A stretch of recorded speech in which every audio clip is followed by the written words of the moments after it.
Allergy को आगे ले जाते हुए, इस टॉपिक को आगे समझते हुए हमें दो चीज को समझना है। एक एंकरिंग यानी हैबिट, इनर हैबिट जो ऑटोमेटिक बनती है और हमारे न्यूरॉन के साथ ऐसे जुड़ जाती है कि हमें खुद को भी पता नहीं होता है। तो इसको एंकरिंग बोलते हैं। एंकरिंग मतलब किसी से किसी का जुड़ जाना, एंकर हो जाना। हम पूरी लाइफ अलग अलग चीजों से एंकर हो जाते हैं और उसी चीज से हमारी लाइफ ऑटोमेटिक चलती रहती है। दूसरा टॉपिक हम समझेंगे एंजाइटी। एंजाइटी कहाँ से उत्पन्न होती है, ओरिजिन उसका क्या है, बॉडी बीमार क्यों पड़ती है। एंकरिंग के साथ भी इस चीज को हम लेंगे और आगे के सेशन के अंदर मैं आपको ऐसी जादुई टेक्निक बताऊंगा जिससे आप अपने एंकरिंग को देख भी सकेंगे, छूट भी सकेंगे। आप आज कुछ भी है हेल्दी या बीमार तो आपकी एंकरिंग की वजह से है। जो भी लोग जीवन के अंदर सही कदम उठा रहे हैं, चाहे economically, health point of view, socially, spiritually, तो उनका एंकरिंग सही दिशा में हुआ है। तो हम एंकरिंग को समझने की कोशिश करेंगे। मैं आपको पहले थियरी समझा देता हूं, उसके बाद प्रैक्टिकल सेशन करवाऊंगा। प्रैक्टिकल सेशन बहुत इंपॉर्टेंट है, पर उससे पहले आप थियरी थोड़ी समझ लोगे तो बहुत फायदा रहेगा। तो हम शुरू करते हैं। 1904 की बात है। रशियन साइंटिस्ट पावलो ने एक्सपेरिमेंट किया। उसने कुछ कुत्ते को, कई डॉग्स को भूखे रखे। भूखे रखने के बाद उसको मीट दिखाया और मीट दिखाने के वक्त मीट खिलाने के लिए दिया, तब उसने घंटी बजाई। अब ये घंटी बजाना और मीट खिलाना बार बार किया गया। इससे क्या हुआ कि जो डॉग्स थे उसका एक दो चीजों से एसोसिएशन हो गया, भूख, घंटी बजना, लार टपकना और मीट मिलना। फिर उसके बाद पाउलोस ने सभी साइंटिस्टों के सामने, ये फर्स्ट ईयर मेडिकल में भी मेरे समय आता था एक्सपेरिमेंट, पाउलोस पाउच करके, उसने यहाँ स्टमक में से टोटी निकाल के पाउच भी बनाई थी जिसमें सलाइवेशन एक इकट्ठा होता था, गैस्ट्रिक जूसेस भी इकट्ठे होते थे। तो और एजुकेशन के फील्ड में भी पाउलोस का टीचिंग आता है और पाउलोस ने बहुत सारे एक्सपेरिमेंट किए। वो एडिक्शन छुड़ाने के लिए भी एक्सपेरिमेंट करते थे और न्यूरोलॉजिकल जो पाथवे बन गया था उसको ब्रेकअप कैसे करना, उसके भी एक्सपेरिमेंट वो किया करते थे। अभी बात ये निकल के आई कि कुत्तों ने मीट देखा, मीट खाने की उसकी जो नौबत आई तभी उसको बेल की घंटी सुनाई दी।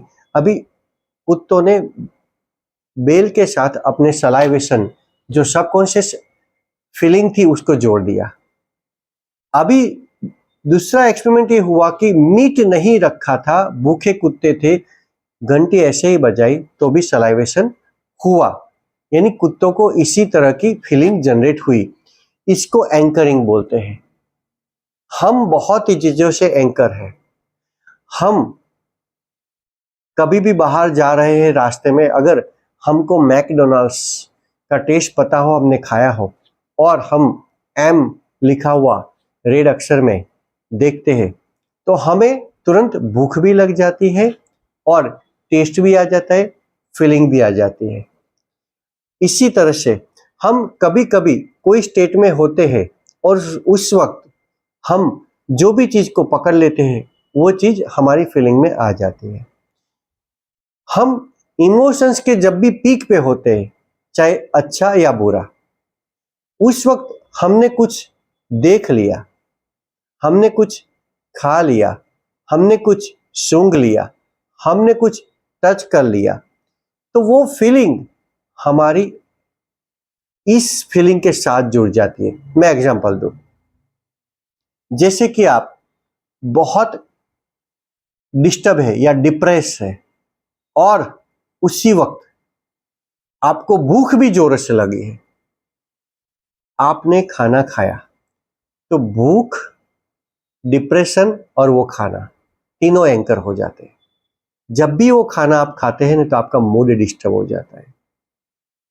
इसी तरह से अगर आप दोस्तों के साथ घूम रहे हैं, बारिश आई है, मूड मस्त है आपका, और उसी वक्त अगर आपने पुदीने वाली चाय पी फर्स्ट टाइम, तो आपका गुड मूड, बारिश, दोस्त, अच्छी फीलिंग, वो सब आपकी पुदीने वाली चाय से जुड़ जाती है।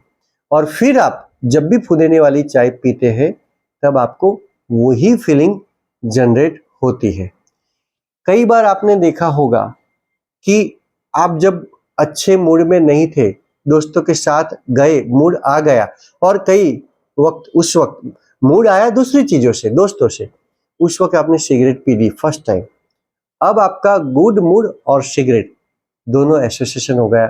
अब आप बार बार सिगरेट को याद करोगे, या तो पियोगे या एडिक्शन में जाओगे कि आपको अच्छा मूड लाने के लिए। तो ये जो एंकरिंग है, इसको हम समझने की कोशिश करेंगे 2 सेकंड।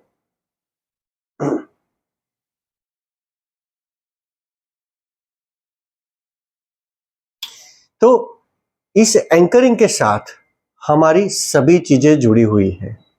इवन बारिश आ जाती है, रेन्स के जो बूंदे होती है वो धरती पे पड़ती है और मिट्टी की स्मेल आती है, तब हमको बचपन या उस जमाने की याद आ जाती है जब हम कुछ खेला करते थे, आनंद करते थे। फर्स्ट टाइम हमें बारिश की ये फीलिंग आई थी, उस दिनों की भी याद आ जाती है। तो मेरे कहने का मतलब ये है कि अगर हम गलत मूड में हैं तो कभी भी खाने के लिए मत बैठिए। अगर हम एक्साइटेड मूड में है ओवर, तो आप समता भाव रख के कोई भी चीज खाइए। या तो आप बहुत गुस्से में हैं और किसी का चेहरा देख लेते हैं, तो उसी का चेहरा गुस्से से एंकर हो जाता है। मैं एग्जांपल दूं, आपका बॉस का या आपका एम्प्लॉय का फोन आया और उस वक्त आप टेंशन, डिप्रेशन या गुस्से में थे। एक्सप्रेस कर सकते हो तो ठीक है, वरना नहीं कर सकते हो तो भी आपकी फीलिंग तो आपके साथ थी। उसी वक्त अगर आपकी वाइफ आपके सामने आ जाती है, अभी गुस्सा और फीलिंग वहां जनरेट हो रही है, अभी फेस आपने किसका देखा? अपनी वाइफ का। तो आपका गुस्सा और वाइफ का फेस एंकर हो गया। अभी छोटी भी बात होगी ना, तो आपकी वाइफ का फेस देख के आपको नॉर्मली भी गुस्सा आ जाता है। इसलिए हम ज्यादातर केसों में प्रॉब्लम आउटसाइड होती है और उसी वक्त हम हमारे नियर या डियर्स का जो सॉफ्ट टारगेट होते हैं उसका अगर फेस या बात कुछ हो जाती है, तो हमारा वो प्रॉब्लम उसके साथ एंकर हो जाते हैं और हम उस पर टूट पड़ते हैं और बार बार हम उसी चीजों के साथ जुड़े हो जाते हैं। इसी तरह से हस्बैंड वाइफ के किस्सों में भी अगर वो बेडरूम में है और लड़ रहे हैं, या तो उसके दोनों के बीच में कोई एग्रेसिव डिस्कशन हो रही है, तो आपके बेडरूम के जितने पर्दे हैं, दीवार है और पूरा एटमॉस्फेयर है, वो आपके रिलेशनशिप के लिए ट्रिगर बन जाते हैं। आप बेडरूम में जाते हैं और खराब मूड बन जाता है। तो कभी भी आपको अगर झगड़ा हो रहा है, एग्रेसिव डिस्कशन हो रही है, तो आप घूमने चले जाइए, पर बेडरूम में, या तो आप जहां भी रेगुलर रहते हैं वहां पे मत रुकिए। दूसरी बात, पति पत्नी के बीच में भी कभी भी बातों का कुछ अफड़ा तफड़ी हो या कुछ एग्रेसिवनेस हो, तो एक दूसरे का चेहरा देख देख के बातें मत कीजिए, वरना उसी फीलिंग के साथ उनका चेहरा ट्रिगर, फिर वो देखेगा चेहरा आपका या उसका एक दूसरे को, और आपको एंगर इजीली आ जाएगा। बात छोटी होगी, सिंपल सी बात होगी, उसके अंदर आपका झगड़ा शुरू हो जाएगा, क्योंकि आप एंकर हो गए हैं। इसीलिए जब भी झगड़ते हो तब एक दूसरे का चेहरा मत देखो या वहां से निकल जाओ। और दूसरी बात कि हम हर एक छोटी छोटी बातों से एंकर होते, अभी एलर्जी के अंदर हम किस तरह से एंकर होते, उसकी बात मैं आपको नेक्स्ट वीडियो के अंदर समझाने जा रहा हूं।